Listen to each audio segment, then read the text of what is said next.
essentially anything that looks good and leave us about half for our own uses. And so this Rob here is really nice.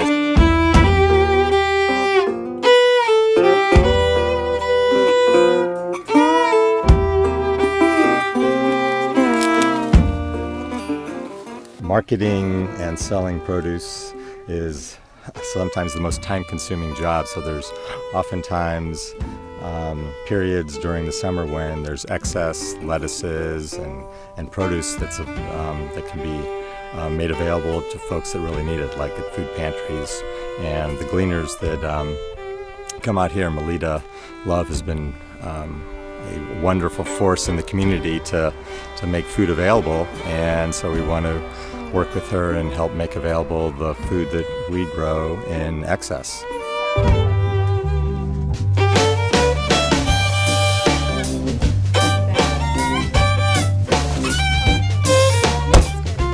I moved here to Sonoma County, and I was just kind of overwhelmed by all the bounty here.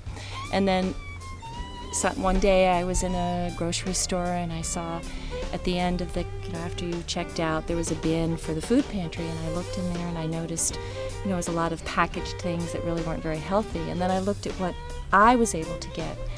And it wasn't even a farmer's market, it was just the grocery store. And I thought, this isn't right. And maybe there's something I can do. So it started off with 3 of us gleaning figs and walnuts. And now it's been 2.5 years, and we're closing in on 50,000 pounds of surplus fruits and vegetables. When we, being from Minnesota, think of Napa and Sonoma, it doesn't. The thought that comes to mind isn't like, oh, poor families. I think of people. That's right. A lot of people think that, especially here in Healdsburg, because we have a lot of wineries, that it's a very affluent community. But actually, 70 to 80% of the students that go to our schools are on free or reduced lunch.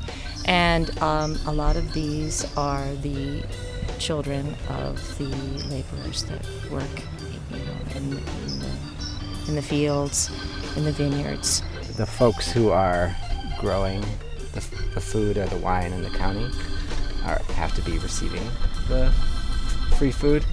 Isn't that do you think that's ironic, or do you think that's just injustice? Well, it's not just the people that are working in the fields, but it is there. Yes, there is an irony there.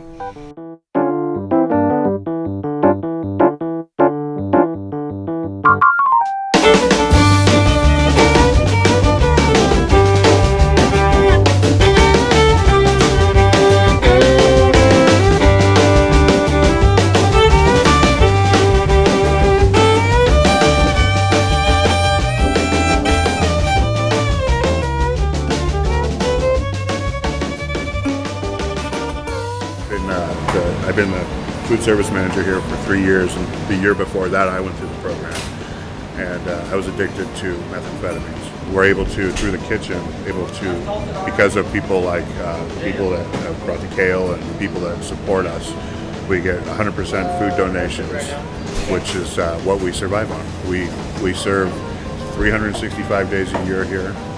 We serve breakfast, lunch, and dinner. And we do about 300 to 400 people a day.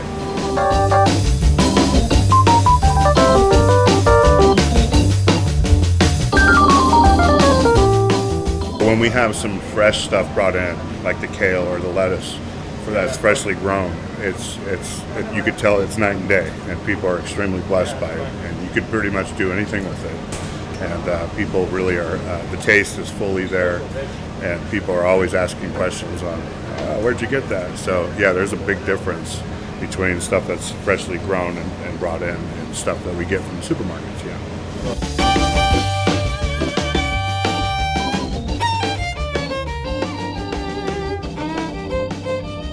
I got to tell you, it's one of the best feelings that you get when you have all these guests come in. We call them guests. They're actually the homeless people out there, and all the program members. That the feeling that you get when you cook a meal and you're feeding all these people and they're enjoying it.